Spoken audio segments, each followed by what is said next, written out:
Chelsea paid £40 million for Alejandro Garnacho. But who actually won this deal? Let me, Football's Chartered Accountant, explain. Chelsea first. The fee is fixed at £40 million with no add-ons. And Garnacho has signed until 2032.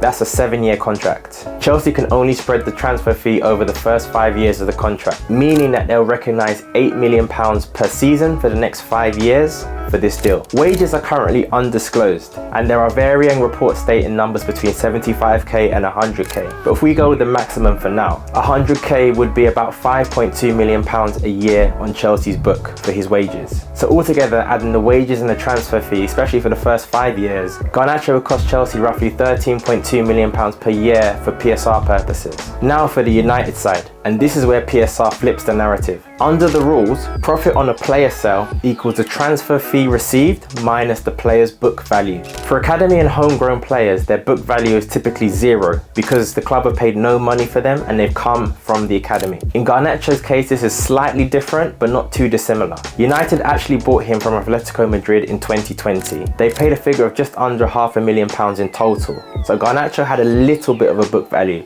but not too significant. So United effectively recognised all of the 40 million as profit except for just under 500k. And for PSR purposes, the profit is recognised in the season the sale is made. So United have really boosted their PSR headroom this season. And the profit on this sale and the increased headroom will be relevant for the next 3 seasons. And they've also kept a 10% sell-on clause within this deal, meaning that if Chelsea decide to sell Garnacho in the future, United will be entitled to 10% of that transfer fee. So that's the deal. Chelsea have managed to keep their initial outlay for this deal low, but United have secured the PSR headroom, which is something they desperately need as they continue their rebuild. And they still have an investment within this deal, despite the transfer fee already being paid. But who do you think won this deal?